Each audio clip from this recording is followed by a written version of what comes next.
depresión es un desorden clínico, psicológico, que lo podríamos encuadrar en términos muy amplios como una enfermedad mental.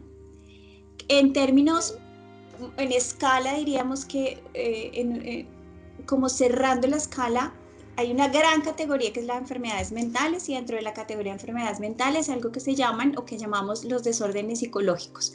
En la enfermedad mental podemos hablar de todo lo que genere una disfunción en el funcionamiento mental, psicológico de una persona, sin importar cuál es la causa. Entonces, cuando hablamos de enfermedad mental, podemos hablar de que hay unas enfermedades que tienen una causa orgánica o tienen una causa psicógena, ¿cierto? La orgánica es, por ejemplo, un Parkinson, ¿no? Que una persona, un Parkinson, un Alzheimer, una persona tiene un deterioro en su funcionamiento neurológico y eso conduce a una enfermedad mental. Y la enfermedad psicógena no obedece ninguna alteración física, ni del funcionamiento, ni de la fisiología biológica de la persona, sino aspectos psíquicos, que son subjetivos, que son intangibles. Entonces, la primera división que haríamos de la depresión es que es una enfermedad de origen psíquico, no de origen orgánico. Y esa es como una de las primeras distinciones. Ha sido un control sobre mi mente impresionante. Esto se me ha llevado la vida de a poquitos.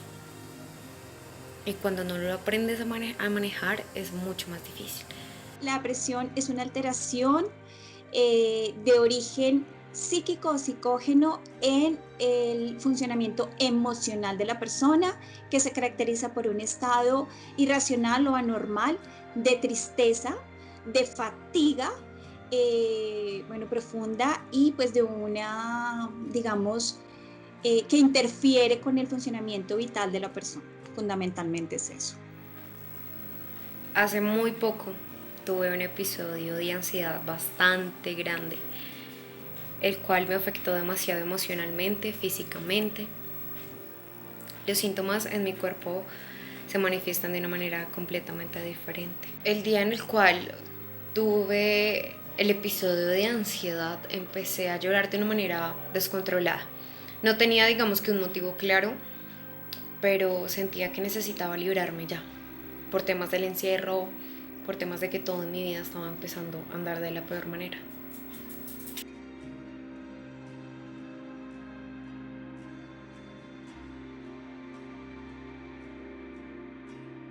Hay dos factores que pueden contribuir, bueno, hay varios factores que pueden contribuir a que una persona en unas circunstancias difíciles haga una depresión, pero digamos que hay algunos elementos que contribuyen a eso. En la mujer, yo creo que es importante decirlo, por cada hombre con depresión hay 2 mujeres con depresión.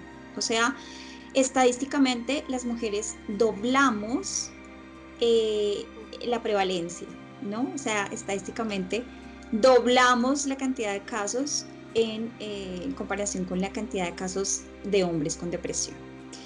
Y ahí hay unos factores predisponentes. Uno, porque las mujeres estamos completamente sujetas, muchísimo más que los hombres, a factores hormonales, pero también hay otros elementos, y es un poco lo que tú dices, que todavía existe un poco el mito de que la mujer es el sexo débil, ¿no? Y es un mito, realmente es un mito, porque ya se ha comprobado. Totalmente. No es que seamos más fuertes que los hombres, pero son realmente muy fuertes. Nuestro umbral de dolor es mucho mayor. La fuerza, aunque no hay fuerza física, estrictamente hablando, la capacidad de resistencia de una mujer es mayor que la del hombre. Lo que te digo, el umbral de dolor es mayor, nosotros podemos soportar más dolor porque además estamos preparadas biológicamente para el embarazo y para el parto, que implica un desafío físico grande. Entonces ya estamos, toda nuestra biología está preparada para eso. Entonces todos esos son factores que de alguna forma predisponen biológicamente, pero también hay una predisposición social, que es un poco lo que yo te digo. Entonces la mujer es débil, el hombre es más fuerte, y a veces también nosotros lo hemos creído así, porque no se nos permite tampoco ejercer la rabia. Es más fácil para un hombre expresar la rabia que para una mujer, porque para nosotros no está bien ir y pegarle a alguien, ¿verdad? Como que no está bien que una mujer, una dama, le pegue a alguien y se defienda. Entonces hemos aprendido a inhibir mucho la agresividad.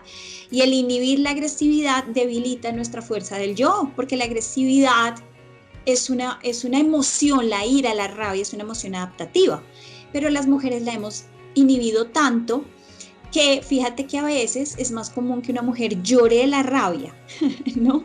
Es más fácil que una mujer llore de la rabia. Claro, llore de la rabia porque es más fácil llorar y porque se nos está más permitido socialmente llorar que expresar la rabia directamente. A lo mejor ser patanas, bruscas, groseras, no está muy bien. Entonces, todos esos son factores que predisponen a que nosotros no tengamos una muy buena gestión emocional.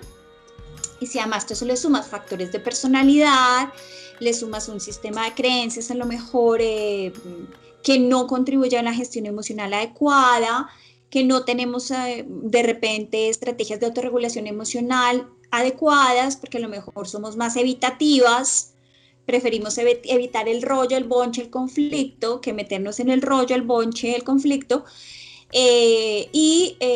No tenemos muy buenas estrategias de afrontamiento del estrés. Entonces, si tú juntas todos esos factores, eso nos hace mucho más proclives, propensas a hacer episodios depresivos, pero eso se presenta mucho más en la mujer, ¿no? Entonces, fíjate un poco todas las variables que hay en torno a eso, que son innumerables.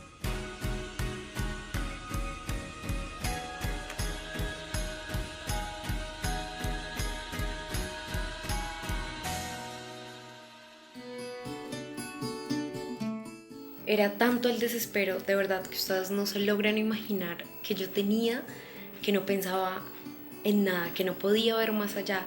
La ansiedad y la depresión te tapan los ojos, te los vendan por completo, te controlan tu mente, te controlan tus acciones. Pero uno llega a ver eso después, no en ese momento en las cuales tú tienes las crisis. La persona es decir, en virtud de la propia... en virtud de la propia patología, la persona pierde la conciencia de sí misma, entonces muchas veces no sabe que está deprimida. Incluso la llevan al psiquiatra y le dice, ¿usted está deprimida? No, yo no estoy deprimida, lo que estoy es aburrida, estoy aburrida con la vida, o es que no me gusta mi trabajo, es que no me aguanto a mi pareja, pero no, yo no creo que esté deprimida. Sí, estás deprimida. Hay diferentes formas de clasificación de la depresión. La primera y la más antigua, que todavía es vigente, es que hay unas depresiones que son endógenas y otras que son exógenas. Esa es la primera como caracterización y clasificación de la depresión. La depresión endógena obedece a una alteración diríamos fundamentalmente hablando, de la bioquímica neurológica de la persona, es decir, que hay ciertas sustancias en nuestro cerebro que llamamos neurotransmisores que digamos que no están en unos niveles equilibrados y que generan la depresión. Esa es la depresión endógena, que tiene muy buen pronóstico, tiene mucho mejor pronóstico. Y está la depresión exógena, que es cuando tú sacaste una mala nota y hiciste un cuadro depresivo. Cuando se te murió tu perrito, hiciste un cuadro depresivo. Cuando tu jefe te regañó, hiciste un cuadro depresivo. Esa es exógena, es decir, que obedece más a las experiencias que hay en la interacción entre el sujeto y el medio ambiente. Ya que va pasando el tiempo, uno va entendiendo muchas cosas sobre esta enfermedad. Cuando no tienes un apoyo familiar es mucho más difícil de llevar el proceso. Ha sido algo que he tenido que hacer parte de mí. Ha sido algo que realmente he tenido que sobrellevarlo de alguna u otra manera. Una persona que tiene antecedentes familiares, ¿verdad? La depresión es muy hereditaria. O sea, los trastornos psicológicos son muy hereditarios, especialmente la depresión. Si tu mamá sufrió depresión, no necesariamente depresión, de pronto tuvo algún trastorno psicológico. Historias de alcoholismo, historias de drogadicción en una línea generacional inmediata hacia arriba, pues hay muchas más probabilidades de que tú hagas una depresión. a ver, déjame ver qué más, historias de infancias o sea, que se hayan vivido con experiencias traumáticas, con heridas de la infancia, con heridas de abandono, con heridas de desamor, con heridas de maltrato, pues son personas que son más propensas a hacer una depresión. A ver, personalidades a lo mejor neuróticas, que son personas más controladoras, que son personas mucho más rígidas, que son personas que tienen expectativas muy altas respecto a sí mismos y a su desempeño, hipercontroladoras, son personalidades que están más asociadas con la depresión. Al ver que nadie me ayudaba, yo opté por una última salida. Y esa salida fue llamar la atención. Nunca lo había hecho, pero creo que en ese momento lo necesitaba. Necesitaba liberarme. Pedir ayuda oportunamente es muy importante y de una vez hay que correr a un profesional de salud mental. Nunca una persona debe automedicarse. Nunca una persona debe buscar ayudas que no sean las adecuadas, porque a mí a veces me llegan pacientes que después de que fueron, y lo digo sin ser irrespetuosa, pero pues lo digo, y es que después de que fueron a hablar con el asesor espiritual o con el curita del barrio, o que fueron a que les echaran las cartas, el tarot, les leyeran el tabaco, les hicieran un no sé qué ritual, hicieron limpieza con cristales, una cantidad de cosas que yo no demerito. Yo digo, bueno, puede que funcione, pero no en ese momento. O sea, eso no te va a ayudar. Si ya estuviste donde el chamán, estuviste donde la sacerdotisa no sé qué, estuviste donde el que hace el masaje no sé qué, el rezo de si sé más, el que te hizo la carta astral, pues eso es buenísimo. Yo creo que si tú crees en eso y tiene sentido para ti, está muy bien, pero no te va a resolver el problema. Tú necesitas ya ir a un psicólogo, un psiquiatra, para que te evalúe, para que te diagnostique y para que inicie cuanto antes un tratamiento. ¿Y cuál es el tratamiento de elección? Basado en la evidencia, ¿verdad? Es decir, la psicoterapia y la terapia farmacológica existen porque son muchísimos años que la ciencia ha comprobado, basado en la evidencia, los resultados en las estadísticas, en los números que lo soportan, que es el tratamiento que lleva a la curación de la depresión. Era tanto el desespero que yo tenía que yo opté por tirarme de un puente, por no existir más, por no causar más problemas en mi vida. Me miraba al espejo y veía una persona que no quería ver. Esa no era yo, esa no era María Fernanda, la niña que muchas personas habían conocido. No era yo, estaba perdida, necesitaba volverme a encontrar. Mi peso no era el mismo, mi estado emocional tampoco, mi cara demacrada creo que era bastante notoria.